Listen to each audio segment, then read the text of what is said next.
أما بعد فأعوذ بالله من الشيطان الرجيم بسم الله الرحمن الرحيم وما أرسلنا من قبلك من رسول إلا نوحي إليه أنه لا إله إلا أنا فاعبدون رب اشرح لي صدري ويسر لي أمري واحلل عقدة من لساني يفقهوا قولي رب زدني علما۔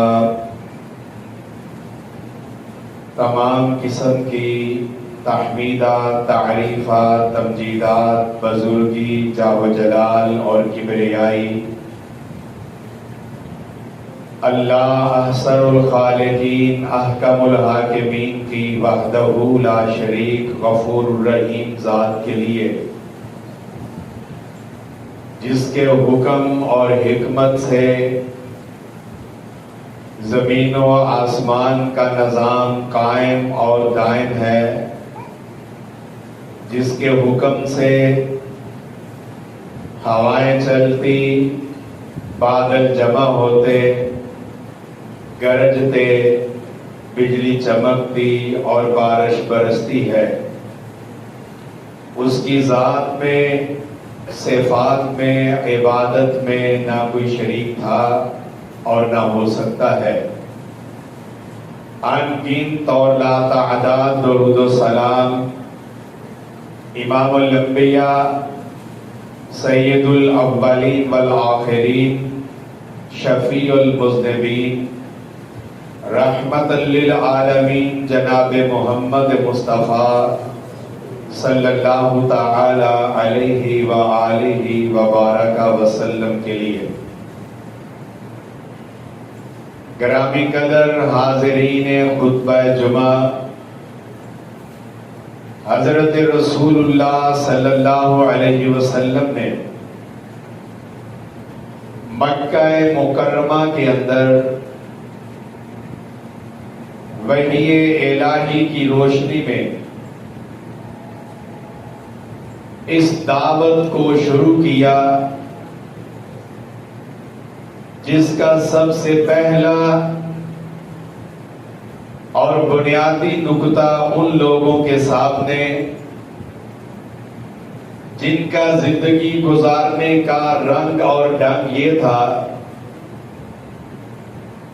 کہ وہ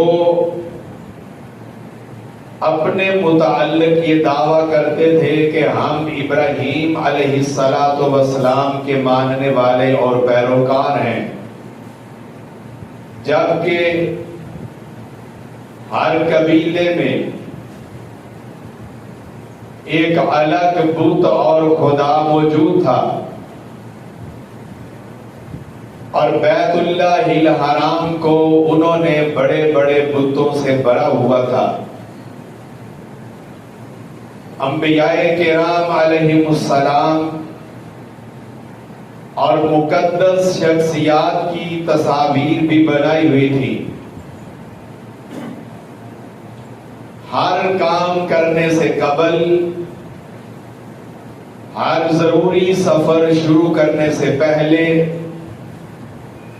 وہ انہی بتوں کی رضا کو جاننا اور حاصل کرنا ضروری سمجھتے تھے۔ یہ مطلب قطعاً نہ تھا کہ جو لوگ ابراہیمی ہونے کا دعویٰ کرتے تھے انہیں رب کے بارے میں معلوم نہ تھا، وہ جانتے نہ تھے کہ اللہ کون ہے، ان کو واقفیت نہ تھی کہ یہ زمین و آسمان کس نے قائم کیے ہیں۔ وہ جانتے تھے، مانتے تھے، مگر عبادات کرتے ہوئے وحدہ لا شریک رب کے ساتھ ان بتوں کو بھی شریک سمجھتے تھے، اور اس لیے سمجھتے تھے کہ عرش والے رب کے ساتھ ساتھ کچھ اختیارات ان کے پاس بھی موجود ہیں،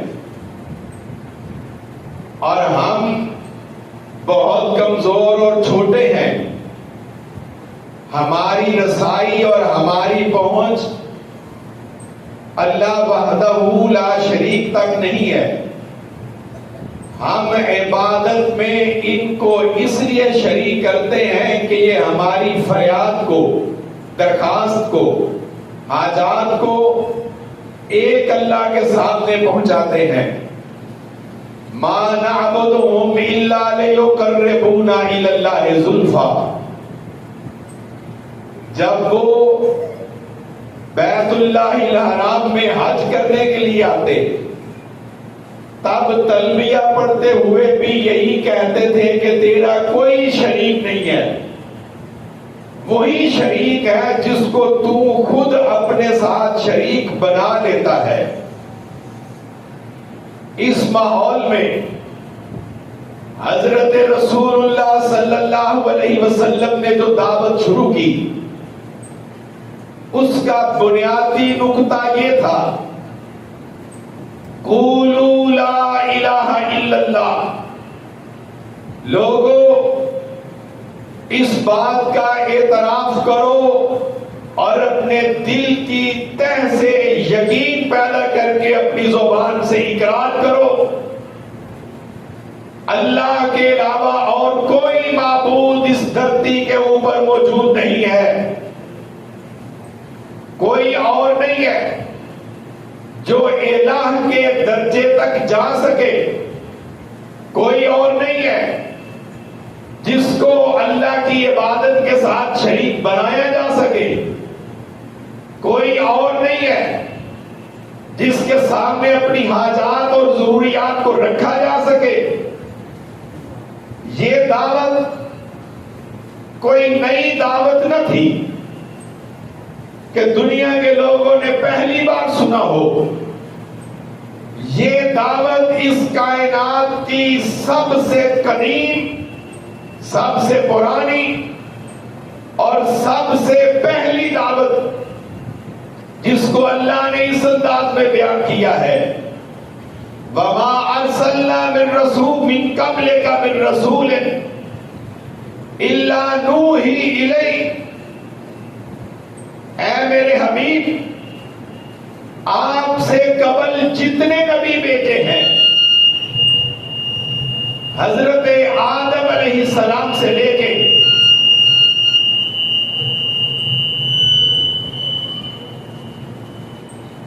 حضرت نوح علیہ السلام تک، حضرت ابراہیم سے لے کے حضرت محمد کریم صلی اللہ علیہ وسلم تک ہر نبی کو ہم نے یہ پیغام دیا ہے کہ کائنات میں بسنے والوں کو بتاؤ، لا الہ الا انا فاعبدون.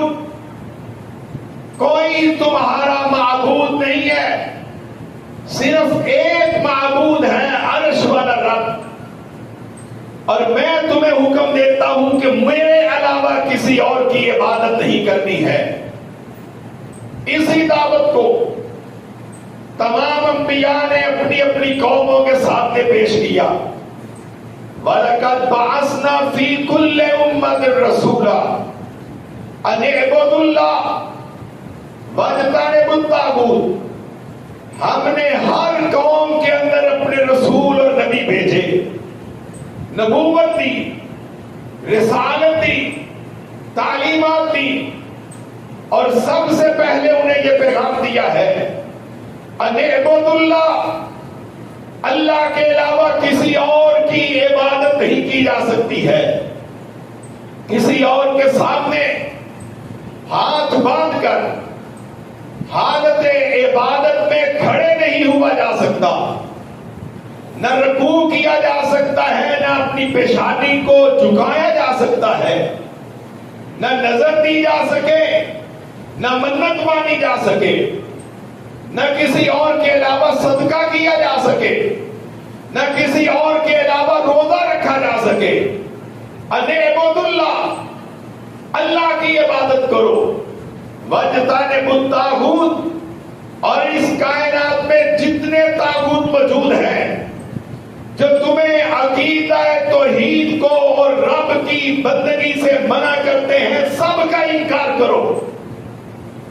یہ وہ دعوت تھی جو سرزمین مکہ مکرمہ کے اوپر حضرت رسول اللہ نے شروع کی. آج کے خطبہ میں یہ دو باتیں سمجھیں کہ جب ہم توحید کہتے ہیں تو اس کے ساتھ کہتے ہیں عقیدہ توحید. یہ عقیدہ کیا ہے؟ پھر توحید کیا ہے؟ عقیدہ لفظ بنا ہوا ہے عقد سے. جب ہم اپنے بچوں کا نکاح کرتے ہیں تو اپنے جو کارڈ چھپواتے ہیں اوپر لکھتے ہیں عقد نکاح کے اندر ان کو منسلک کر رہے. عقد کا معنی ہوتا ہے دو چیزوں کو آپس میں گرہ لگا کر مضبوطی کے ساتھ جوڑ دینا کہ وہ ٹوٹ نہ سکے. اسی سے لفظ عقیدہ ہے. اور عقیدہ کیا ہے؟ انسان کے دل کے وہ نظریات، وہ تصورات، وہ خیالات جن کے اندر کوئی شک اور شبہ نہ ہو، ان کو پوری دیانتداری کے ساتھ سچائی کے ساتھ اپنے دل سے تسلیم کرے. یہ عقیدہ انسان کا غلط بھی ہو سکتا ہے اور صحیح بھی ہو سکتا ہے. اگر کسی کا نظریہ شرک والا ہے تو اس کا عقیدہ گمراہ کن ہے، اور اگر کسی نے اپنا عقیدہ اللہ اور اس کے حبیب کی دی ہوئی تعلیمات کے اوپر قائم کیا ہے تو اس کا عقیدہ درست ہے. مکے والوں کا عقیدہ غلط تھا، اور جو عقیدہ ان کے سامنے امام کائنات نے پیش کیا ہے وہ صحیح اور درست تھا. عقیدہ یہ ہے ہمارا تعلق بندگی والا کہ اللہ خالق ہے، ہم مخلوق ہیں. وہ ہم سے تقاضا کرتا ہے کہ میری عبادت کرو، مجھ کو ایک مانو، میرے دین کی راہ پر چلو، میں نے اپنے حبیب کو بھیجا ہے اس کی اتباع اور پیروی کرو. جب ہم اللہ اور اس کے رسول کی تعلیم کے مطابق یہ نظریہ مان لیتے ہیں کہ میرا عقیدہ یہی ہے جو اللہ اور اس کے رسول نے بنایا ہے اور دیا ہے، تو انسان کا تعلق اللہ کے ساتھ قائم ہو جاتا ہے. اس عقیدے کے اندر شک نہیں ہوتا ہے، شبہ نہیں ہوتا ہے. یہ صاف ستھرا نظریہ ہوتا ہے. اس عقیدے کے ساتھ توحید ہے کہ میرا عقیدہ کیا ہے؟ اللہ ایک ہے، اس کے ساتھ کوئی دوسرا نہیں ہے.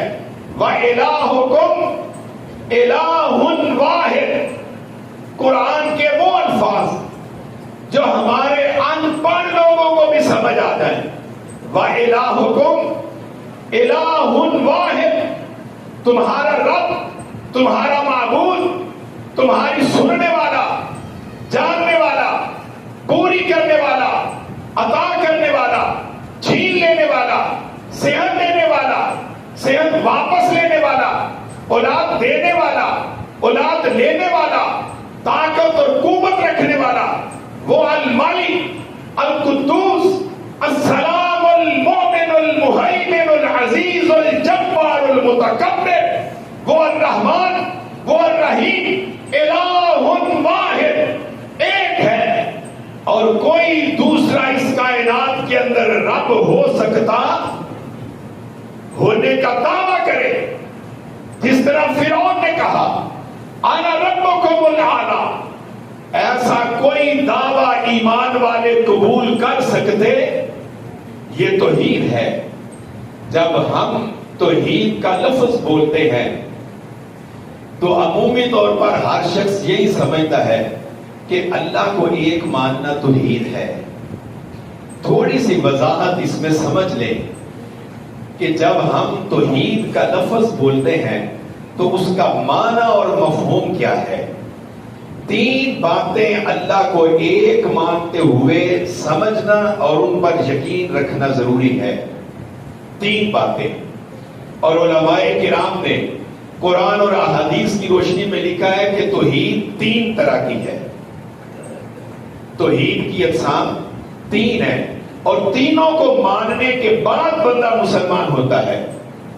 پہلی توحید یہ ہے، یہ کائنات جو کچھ اس کے اندر موجود ہے، ہمیں نظر آئے یا نظر نہ آئے، زمین کی تہوں میں ہو، خلاؤں میں ہو، آسمان کی بلندیوں پر ہو، زمانہ ماضی میں تھا، آج موجود ہے، قیامت تک ہوگا، قیامت کے بعد بھی ہوگا، جنت و جہنم تک ہوگا، ان سب کا پیدا کرنے والا اللہ ہے اور کوئی نہیں. رات اندھیری ہے، دن روشن ہو جاتا ہے، سورج چمکتا ہے، چاند دمکتا ہے، سردی اور گرمی آتی ہے، دن اور رات چھوٹے ہوتے ہیں، انسان پیدا ہو رہے ہیں، زندگی بسر کر کے مر رہے ہیں، صحت مل رہی ہے، شفا عطا ہو رہی ہے، بیماریاں انسان کو لگ رہی ہیں، انسان کی زندگی میں مشکلات بھی ہیں، آسانیاں بھی ہیں. ان سب کا اختیار صرف اللہ کے پاس ہے. یدبر الامر من السماء الى الارض، آسمان کی بلندیوں سے زمین کی تہوں تک صرف اسی کی تدبیر اور حکم چلتا ہے. اسے کہتے ہیں توحید ربوبیت. الحمدللہ رب العالمین. اسی کے خزانے اتنے وسیع ہیں کہ حضرت رسول اللہ صلی اللہ علیہ وسلم فرماتے ہیں کہ اگر کوئی انسان سمندر کے کنارے بیٹھے، ہاتھ میں سوئی ہو اور سوئی کا نکا وہ پانی کے اندر ڈبوئے اور ڈبو کر باہر نکالے، جتنا پانی سمندر کا کم ہوگا اتنا بھی ساری مخلوقات کو وہ جب سے نواز رہا ہے اس کے خزانوں میں کمی نہیں ہوئی. وَلِلَّهِ خَزَائِنُ السَّمَاوَاتِ وَالْأَرْضِ. یہ پہلی توحید ہے اور یہ وہ توحید ہے کہ مکے کے لوگ بھی اس بات کو سمجھتے، جانتے اور مانتے تھے کہ اس کائنات کو اللہ نے پیدا کیا ہے. اور قرآن نے وہ بات ذکر کی ہے کہ جب یہ مشرک سمندر کا سفر کرتے اور کسی آفت اور طوفان کے اندر پھنس جاتے تو پھر دنیا کے سارے بتوں کو، معبودوں کو، خود ساختہ خداؤں کو چھوڑ کر خالص اللہ کو پکارنا شروع کرتے کہ اب تیرے علاوہ اور کوئی نجات دینے والا نہیں. اور قرآن نے جا بجا ان چیزوں کو ذکر کیا ہے. قل من یرزقکم من السماء والارض. ان سے پوچھیے اور کہیے کہ زمین و آسمان کے اندر رزق کون دیتا ہے؟ کیا اللہ کے علاوہ اور کوئی رزق دے سکتا ہے؟ اَمَّن يَمْلِكُ السَّمْعَ وَالْأَبْصَارَ. یہ جو اللہ نے کان دیے ہیں اور آنکھیں دی ہیں یہ کس کی طرف سے ملی ہیں؟ وَمَن يُخْرِجُ الْحَيَّ مِنَ الْمَيِّتِ. مردہ سے زندہ کو کون نکالتا ہے؟ وَمَن يُخْرِجُ الْمَيِّتَ مِنَ الْحَيِّ. اور مردہ کو زندہ سے کون نکال دیتا ہے؟ وَمَن يُدَبِّرُ الْأَمْرَ. اور جو کچھ اتنی بڑی کائنات کے اندر ہو رہا ہے اور ہم اپنی نگاہوں سے دیکھ رہے ہیں، یہ کون کر رہا ہے؟ فَسَيَقُولُونَ اللَّهُ. ان سارے سوالوں کے جواب میں یہ کہیں گے اللہ کرتا ہے. وہ مانتے تھے یہ توحید ربوبیت ہے. اور اگر کوئی بندہ صرف توحید ربوبیت مانتا ہے تو وہ مسلمان ہو سکتا. یہ بات سمجھ لے.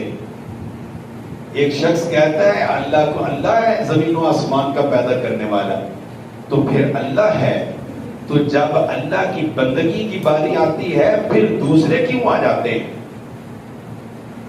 کوئی شخص مانے کہ یہ آسمان بغیر ستونوں کے اللہ نے بنایا، زمین اس نے قائم کی، اور جب اولاد مانگنے کی باری آئے، رزق مانگنے کی باری آئے، صحت مانگنے کی باری آئے، تو پھر انسان ایک شہر سے دوسرے شہر بھاگتا پھر رہا ہو اور مخلوق سے مانگ رہا ہو تو پھر اس نے آسمان والے کی قدرت کو کیا سمجھا ہے؟ وَمَا قَدَرُ اللَّهَ حَقَّ قَدْرِهِ، ان لوگوں نے اللہ کی قدر کو جانا ہی نہیں ہے کہ وہ عرش والا کون ہے۔ یہ پہلی توحید ہے اور یہ عقیدے کا مسئلہ ہے، یہ بنیاد ہے۔ امام کائنات صلی اللہ علیہ وسلم نے جب دین کی دعوت کو شروع کیا ہے، پہلے نماز نہیں سکھائی۔ آپ بیت اللہ شریف کے پڑوس میں رہتے تھے، بیت اللہ کا حج اور عمرہ نہیں سکھایا ہے۔ لوگ کاروبار کرنے والے تھے، انہیں زکوٰۃ نہیں بتائی ہے۔ اور مکہ کی ساری زندگی ان کو پہلے عقیدہ توحید سکھایا ہے۔ عقیدہ توحید درست ہوگا، پھر نمازیں، روزے، حج، زکاتیں، صدقہ و خیرات، راتوں کو اٹھ کر پڑھے جانے والے نفل، قرآن کی تلاوت، یہ ساری عبادتیں عقیدہ توحید کے بعد قبول ہوتی ہیں۔ عقیدہ توحید درست نہ ہو تو کوئی عبادت رب کی بارگاہ میں قبول ہو سکتی؟ اس لیے اس معاملے میں اپنے آپ کو مصلحتوں کا شکار نہ کیجیے، سستی کو نہ اپنائیے۔ اور جو ہم کہتے ہیں نہیں جی پڑھ لینے دے جیسے کوئی پڑھتا ہے، پہلے عقیدہ ٹھیک ہونا چاہیے، نظریہ درست ہونا چاہیے، وہ ٹھیک ہوگا تو پھر عبادت قبول ہے۔ حضرت اما عائشہ صدیقہ رضی اللہ تعالی عنہا نے ایک روز امام کائنات صلی اللہ علیہ وسلم سے سوال کیا کہ جدعان کے بیٹے عبداللہ کے بارے میں آپ کا کیا خیال ہے؟ وہ تو بڑی صلہ رحمی کرتا تھا، اس کو اللہ نے بڑا مال و دولت سے نوازا ہوا تھا، وہ بڑا صدقہ کرتا، لوگوں کی ضرورتوں کو پورا کرتا، کیا اس کو یہ نیکی نفع دے گی جتنی اس نے مخلوق کے ساتھ خیر اور بھلائی کی ہے؟ سوال سمجھ آیا ہے کہ اس نے اتنا مال خرچ کیا ہے اللہ کی راہ لوگوں کے اوپر، کیا اللہ اس کو کوئی فائدہ دے گا؟ امام کائنات نے اپنی زوجہ سے کہا مومنوں کی ماں سے لا ينفع، اس کا یہ سارا مال و متاع خرچ کرنا لوگوں کی خیر اور بھلائی کے لیے، رب کی بارگاہ میں اس کے لیے کوئی فائدہ نہیں ہے۔ اس نے تو کبھی اللہ سے یہ نہیں کہا تھا رب اغفر لی خطیئتی، اے اللہ میرے گناہوں کو معاف کر دے، وہ تو اللہ کو مانتا ہی نہیں تھا، وہ تو اللہ کو مانتا۔ پھر اتنا بڑا صدقہ و خیرات جو علاقے میں اور اپنے دور کے اندر مثال بنا ہوا تھا، وہ فائدہ مند ثابت نہیں ہے۔ سب سے پہلے عقیدہ ہے، اور یہ توحید ربوبیت ہے جو سب مانتے ہیں، اور توحید ربوبیت تو ہندو بھی مانتے ہیں۔ ہندوؤں کی کتابوں کو اٹھائیے، وہ کہتے ہیں ایک اللہ بھی ہے، اور پھر دوسرے ایک بڑی طاقت ہے، اور پھر اس کے بعد چھوٹی طاقتیں۔ صرف اس سے کام نہیں چلے گا، اس کے بعد ہے توحید الوہیت، کہ جب اللہ ساری کائنات کو قائم کرنے والا، نظام چلانے والا اور بندوں کے نفع و نقصان کا مالک ہے، تو پھر عبادت کس کی ہونی چاہیے؟ بڑی سیدھی بات ہے، پھر اللہ کی عبادت ہو۔ یا ایھا الناس اعبدوا ربکم الذی خلقکم، اور لوگوں اس کی عبادت کرو جس نے تمہیں پیدا کیا ہے پوری کائنات کے اندر، والذین من قبلکم، اور تم سے پہلے لوگوں کو پیدا کیا۔ اللہ کی تخلیق میں کوئی اور اس کے ساتھ شریک؟ یہی سوال تو اللہ نے سورہ احقاف کے اندر کیا ہے کہ ان سے پوچھو جن کو تم سمجھتے ہو کہ ان کے پاس بھی کوئی اختیار موجود ہے، بڑے ٹھنڈے دل سے ان سے پوچھئے کہ کوئی زمین کا ٹکڑا انہوں نے پیدا کیا ہے یا آسمان کا کوئی ٹکڑا پیدا کیا ہو؟ یہ ہموار زمین اللہ نے پیدا کر دی ہو، اور صحرا اللہ کے شریکوں نے بنا دیے ہو، پہاڑ اللہ نے بنا دیے ہو، اور اس کے ساتھ جو وادیاں ہیں وہ اللہ کے شریکوں نے بنا دی ہو؟ کوئی شریک نہیں ہے۔ تو پھر اس کی عبادت کے اندر بھی کسی کو شریک کیا جا سکتا نہیں ہے. یہ توحید کی دوسری قسم ہے. رب کو جان لیا، مان لیا، تو پھر ماننے کے بعد اس کے سامنے اپنے آپ کو جھکا دیں کہ تیرے علاوہ اور کوئی رکوع اور سجدے کا، نظر اور نیاز کا، عبادت کا حقدار نہیں ہے. اور تیسری توحید ہے جسے اسماء و صفات کہتے ہیں. اس اسماء اسم کی جمع ہے جس کا معنی ہے نام. اللہ تعالیٰ کی جتنی صفتیں ہیں اور جتنے نام مبارک ہیں، اسماء الحسنی، جو ہم سب کو قریباً ہمارے بچوں کو یاد ہیں اور لوگ پڑھتے ہیں خیر و برکت کے لیے. اللہ کی ان صفات کے ساتھ کوئی اور اس کے ساتھ شریک نہیں ہے. اللہ کہتا ہے کہ المالک، وہ بادشاہ ہے. اس وسیع اور اس کائنات کے اندر اللہ کی بادشاہت میں کوئی اور شریک نہیں ہو سکتا. اور یہ بندوں کی بادشاہت تھوڑی ہے کہ جس نے اپنے ساتھ کتنے سارے وزراء اکٹھے کیے ہوئے ہو. اور پھر جو یہ مثال دی جاتی ہے کہ وہ تو بہت بلند و بالا ہے اور مکان کی چھت تک جانے کے لیے سیڑھی کی ضرورت ہوتی ہے، تو اللہ تک جانے کے لیے. اور قرآن کیا کہتا ہے؟ فَلَا تَضْرِبُوا لِلَّهِ الْأَمْثَالَ، اور اللہ کے لیے مثالیں نہ بیان کرو. اللہ کے لیے ایسی مثالیں، اللہ کو تم لوگوں کی طرح سمجھتے ہو؟ وہ تو کہہ رہا ہے نَحْنُ أَقْرَبُ إِلَيْهِ مِنْ حَبْلِ الْوَرِيدِ، ہم تمہاری شرک سے بھی زیادہ قریب ہیں. الملک، وہ بادشاہ ہے اور کوئی اس کی بادشاہت کے اندر شریک نہیں ہے. کوئی انسان یہ سمجھے کہ وہ بادشاہ تو ہے لیکن بارش برسانے کا اختیار کچھ اس کے پاس بھی ہے، اور اندھیری آ رہی ہو تو اس کو باندھنے کا اختیار باغوں والوں کے پاس بھی ہے کہ انہوں نے آم کا سیزن لگانا ہے. جب اندھیری شروع ہوتی ہے، ہوا رک جاتی ہے، وہ گرد و غبار مٹی فضا میں رک جاتی ہے، تو ہمارے لوگ کہتے ہیں امبا والے نے نیری باندھ دیتی ہے. امبا والے نے نیری سنا ہے کہ نہیں سنا ہے؟ امبا والے نیری بنن دا ایڈا اختیار رکھتے ہیں تو پھر انہوں نے کی ڈر سی نیری آن دے دے آتے امب نہیں ٹکر دینے ایسا. کسی کے پاس کیا اختیار ہے کہ وہ اللہ کے سامنے اپنے آپ کو کھڑا کرے؟ العلیم، اللہ علم والا ہے. بندوں کے پاس بھی علم ہے، ایک سے بڑھ کر علم ہے، لیکن کیا کسی کا علم اللہ کے علم کے ساتھ برابر اور مماثلت رکھ سکتا ہے؟ ہمیں تو یہ نہیں پتا ہے کہ میرے سر کے اوپر کتنے بال ہیں. پتا ہے آپ میں سے کسی کو؟ یہاں تو انسان اب تک اپنے جسم کے بارے میں کلی علم نہیں حاصل کر سکتا اتنی ساری ترقی کرنے کے باوجود. وَفِي أَنفُسِكُمْ أَفَلَا تُبْصِرُونَ، اور اللہ کہہ رہا ہے کہ میری نشانیاں تو تمہارے جانوں کے اندر بھی موجود ہیں، کبھی غور تو کرو، تمہیں پتہ چلے کہ رب کون ہے.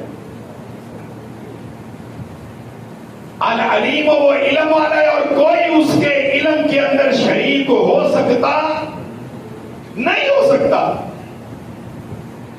وہ طاقتور ہے، وہ کہتا ہے القادر، القدیر، المقتدر، القوی، لیکن کوئی اس کی طاقت کے مقابلے میں کھڑا ہو سکتا. یہ اسماء و صفات ہے کہ اللہ کی صفت مخلوق میں سے، بندے ہوں، جنات ہوں، فرشتے ہوں، کسی کے اندر بھی پیدا کی جا سکتی نہیں کہ اللہ بھی علم والا ہے. نہیں جی، تھوڑا سا علم تو ان کے پاس بھی موجود ہے. اللہ بھی طاقتور ہے، یہ بھی طاقت والے تو ہیں. اولاد اللہ دیتا ہے لیکن کبھی کبھی اولاد یہ بھی دے دیتے ہیں. تو پھر قرآن کیا کہتا ہے؟ للہ ملک السماوات والارض یہب لمن یشاء اناثا، جس کو چاہتا ہے وہ بیٹیاں دیتا ہے. یہب لمن یشاء الذکور، اور جس کو چاہتا ہے بیٹے دیتا ہے. اور یزوجہم ذکرانا و اناثا، اور جس کو چاہتا ہے بیٹے بھی دیتا ہے بیٹیاں بھی دیتا ہے. وَيَجْعَلُ مَن يَشَاءُ وَقِيمًا، جس کو چاہتا ہے ساری کائنات کے اندر وہ در در کے اوپر مٹی پھانک لے، علاج اور معالجے کروا لے، لاکھوں روپے خرچ کر لے، عرش والے نے اگر اس کو اولاد سے محروم رکھنا ہے تو کوئی اس کو اولاد دے سکتا؟ اور ہم نے اولاد دینے والے بھی بنائے ہوئے ہیں۔ ہر شہر کی الگ سے پہچان ہے، اس شہر میں کیا کام ہوتا ہے، اس شہر میں کیا کام ہوتا ہے، ملتان والے کیا کرتے ہیں، لاہور والے کیا کرتے ہیں، اجمیر والے کیا کرتے ہیں، گجرات والے کیا کرتے ہیں۔ تو پھر یہ اللہ کی صفات ہم نے بانٹ دی ہیں، اللہ کی صفات کو بانٹ دیا ہے۔ اور جو سورت سب سے زیادہ امت مسلمہ پڑھتی ہے، قل هو اللہ احد، ان سے کہو اللہ ایک ہے۔ کیا معنی ہے اس کا؟ اللہ ایک ہے۔ تو جب ہم کہیں گے کہ جو کام اللہ کر رہا ہے یہ بھی کر سکتا ہے تو اللہ ایک رہے گا؟ پھر تو دو ہو جائے گا۔ اور بندوں کا حال یہ ہے کہ کوئی اپنے شریکے کو برداشت کرنے کو تیار، اللہ کا شریکہ بنایا ہوا ہے، اللہ کا شریکہ بنایا ہوا ہے، اور خود اپنے آپ کو ہم اتنا سمجھنے کہ نہیں میرا شریک، میرے جیسا کاروباری، میرے جیسا حسین، میرے جیسا علم والا، میرے جیسا طاقتور اور کون ہوتا ہے؟ اور جب رب کی باری آتی ہے تو ہم اتنا گر جاتے ہیں۔ اور کوئی زندہ ہو یا مردہ ہو، کوئی بھی رب کی نہ ربوبیت میں شریک ہے، نہ اس کی عبادت میں شریک ہے، نہ اس کی صفات میں شریک ہے۔ یہ عقیدہ توحید اپنے ماننے والوں کو عزت و غیرت کا درس دیتا ہے، ساری کائنات میں بسنے والی مخلوقات کے ڈر کو اور خوف کو دلوں سے نکال دیتا ہے۔ کوئی تمہیں نقصان نہیں دے سکتا، کوئی تمہیں نقصان۔ اور اگر بندہ قدم قدم پر ڈر رہا ہو تو وہ بزدل بندہ کوئی کردار ادا کر سکتا ہے؟ اور نماز پڑھنے کے بعد یہ دعا پڑھتے ہو، اللہم لا مانع لما آتیت ولا معطی لما منعت، جو تو دے رہا ہو اس کو کوئی روک سکتا، اور اگر تو روک دے تو کوئی عطا کر سکتا؟ ہر نماز کے بعد یہ دعا پڑھی جاتی ہے۔ اتنا بڑا دعویٰ کرنے کے بعد پھر انسان مخلوق کے سامنے اپنے آپ کو جا کے ذلیل اور رسوا کر رہا، تو پھر عقیدہ توحید کیا ہے؟ یہ عقیدہ توحید انسانوں کو بلند کرتا ہے، عروج دیتا ہے، جرأت اور ہمت کا درس دیتا ہے، اور اس کے بغیر بات بن سکتی؟ حضرت رسول اللہ صلی اللہ علیہ وسلم کی حدیث مبارکہ ہے، آپ فرماتے ہیں، حضرت انس نے اس کو بیان کیا ہے، یا ابن آدم لو آتیتنی بقراب الارض خطایا، اگر تو زمین کی وسعتوں کے برابر گناہ اٹھا کے میرے پاس آ جائے، لیکن ان گناہوں کے اندر لا تشرک بی شیئا، تو نے میرے ساتھ کسی کو شریک نہیں کیا، میرے جیسا کسی کو مخلوق میں نہیں سمجھا ہے، نہ میری عبادت میں شریک کیا ہے، نہ میری صفات میں شریک کیا ہے۔ جب تو اتنے گناہ لے کے آئے گا اور تیرے دامن میں عقیدہ توحید موجود ہو، لآتیتک بقرابہا مغفرہ، میں اتنی ہی زمینوں کی وسعتوں کو بھر کر تجھے مغفرت دے کے معاف کر دوں گا، لیکن شرط یہ ہے کہ تیرے پاس شرک نہیں ہونا چاہیے، اللہ کو یہ گوارا نہیں ہے۔ یہ سب سے پہلا سبق ہے جو ہم نے بھی پڑھنا ہے اور اپنی اولادوں کو بھی سکھانا ہے، اور انہیں بتانا ہے کہ عقیدہ توحید کیا ہوتا ہے، اس کی اقسام کیا ہے، تاکہ انسان کا عقیدہ مکمل ہو سکے۔ اللہ عز و جل ہمیں سمجھنے اور عمل کرنے کی توفیق عطا فرمائے۔ وما علیہ الا البلاغ المبین۔